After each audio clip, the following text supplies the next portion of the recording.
Dear Patriots, before the news starts, please subscribe to our patriotic channel by clicking the subscribe button. Give us a thumbs up to this video. Don't forget to leave your opinion below in the comments section. Share the news on Facebook and Twitter so you friends see it. Thank you. China just announced this horrific plan for Trump if he attacks North Korea. Did China just threaten us? It looks as if, yes, they did. Global Times, a Chinese state-run newspaper, just ran an editorial saying, if the US and South Korea carry out strikes and try to overthrow the North Korean regime and change the political pattern of the Korean Peninsula, China will prevent them from doing so. In other words, if the US or South Korea strike first, China, a nuclear power state, will step in to try to stop us. The editorial also stated that, should North Korea strike the United States first, China should remain neutral. In other words, if Korea strikes first, the US is free to take them out with no retribution from China? Sounds like a flaky friend we have in China. We note, the Global Times does not represent the official Chinese government position, but it is a popular newspaper in China. The tensions are rising, but both Trump and General Mattis still prefer a diplomatic resolution. General Mattis has said that a war with North Korea would be catastrophic, but that we are ready if North Korea commits a hostile act, such as a strike on the U.S. territory of Guam. HTCNBC.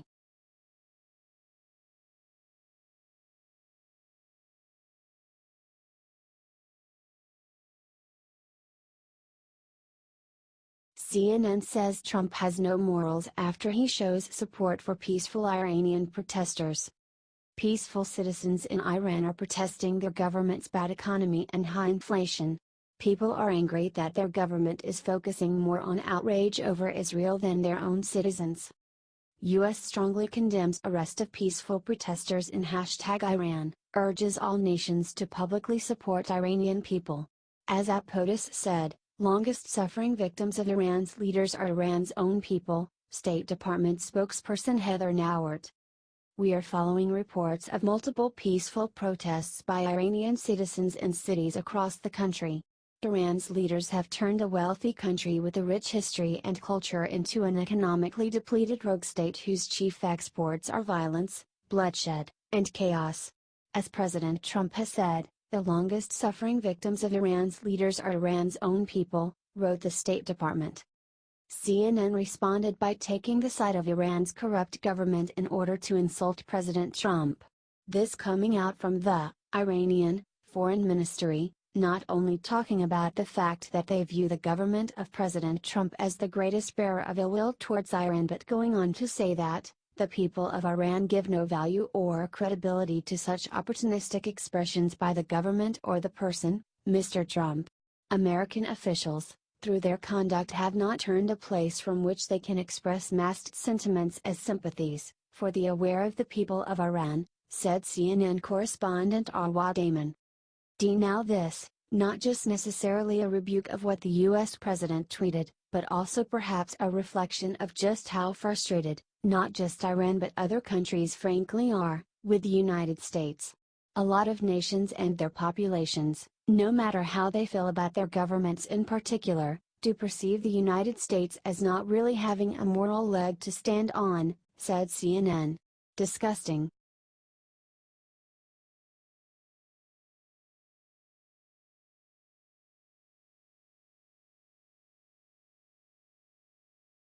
CNN solves mystery of who was in white truck that prevented them from spying on Trump. It's actually shocking. CNN has been horrified ever since their attempts to spy on President Trump playing golf were thwarted by a white truck blocking their view. CNN immediately came up with a conspiracy theory that the Secret Service was driving the truck in order to stop CNN from seeing him golfing. The Secret Service is in the business of protection and investigations, not in commissioning vehicles to block the media's view of the president's golf swing, the Secret Service responded. However, CNN did not give up. After days of research and investigations, CNN finally figured it out. CNN found the truck belonged to the Palm Beach Sheriff's Office. White box truck of same type and similar look seen parked at PBSO department parking lot. It remained there today. Spokes for PBSO Terry Barbera reiterated to CNN the truck maneuver was not authorized by management of the detail of the sheriff's office, tweeted CNN's Noah Gray. What's shocking isn't who was in the truck, what's shocking is how much effort they went into figuring this out. CNN had mentioned the white truck 23 times. As one Twitter user put it, 23, the number of times over the past day that CNN has mentioned the white box truck that obscured view of Trump golfing. 0, for comparison, the number of times CNN has mentioned that Politico report on Obama admin's quashing of Hezbollah investigation.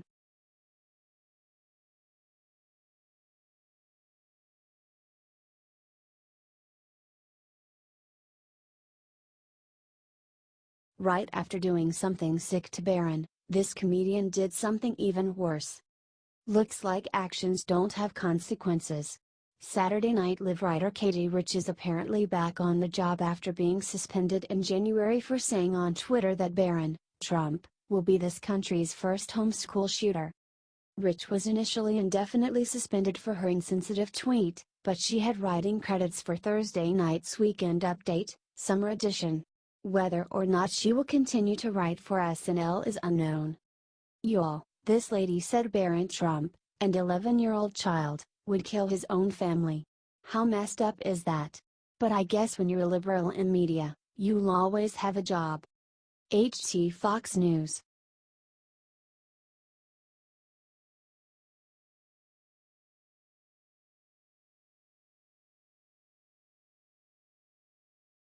NFL fines football player huge amount of money for wearing Christmas-themed cleats for charity. The NFL has refused to do anything about all the football players kneeling for the national anthem and disrespecting our troops. However, they are totally fine with punishing a player for wearing Christmas-themed cleats. After wearing the cleats, he got a fine in the mail for $6,079. But he decided to turn a bad thing into a good thing. 'Tis the season. I'll start the @GoFund later, stay tuned lol, he tweeted showing off the fine. He called the NFL the Grinch who stole Christmas and decided to raise money with GoFundMe.com to give to charity. Yeah, they were worth it, said New Orleans Saints running back Alvin Kamara in an interview with ESPN. I told everybody what I was gonna do after the game. I'm gonna make a GoFundMe. I'm gonna find like a charity. Maybe something that gets shoes for underprivileged kids, or maybe something like a little league team out here that needs some cleats, and donate the rest of the money to a team or something like that. I mean, the Grinch stole Christmas, he said. And he did just that. Here is the description on his GoFundMe page. Unfortunately, the Grinch stole Christmas. After the game I said that I would make a GoFundMe for the fine and donate the proceeds to charity, so here we are.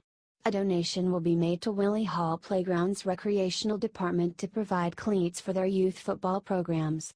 He wrote. He has already raised the money he was looking for.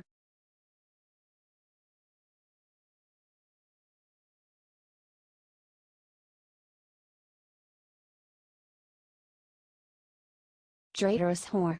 Liberals lose their minds over Ivanka Trump's innocent New Year's resolution. It turns out Ivanka Trump can't say or do anything without being called nasty names by the liberal media. In a recent tweet, she expressed her New Year's resolution. Something as innocent as possible. New Year resolution, sleep more, tweeted Ivanka with a link to an article called Here's Why Sleep Deprivation is Toxic and Will Eventually Kill You. Here are just a few of the angry responses that Ivanka received for saying this.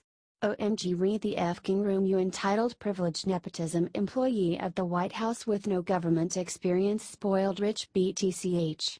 My kid's life might be effed cause of your predator dad, might lose his therapy, treatment, but it's cool y'all, Ivanka is sleeping on it, wrote one user. It's important to take a break from passively accumulating wealth you had no hand in creating, wrote another. You can sleep all you want in prison, you traitorous whore, wrote another. It all seems a bit excessive, don't you think? Here is a section of the article that these people are getting so angry over. Doctors are in agreement on the precise level of sleep needed, At least 7 hours is necessary per night. Not 5 or 6 hours because you think you can handle it. That may be okay in the short term, but short-sighted thinking will kill you eventually. Sleep deprivation compounds, so every night counts. None of us are immune, no matter how busy or important you are. So the next time you start thinking about how to better yourself, improve productivity or stay ahead of the herd, lose the bravado and just go to bed. Could you imagine being so full of rage that something like this would make you call a woman a whore?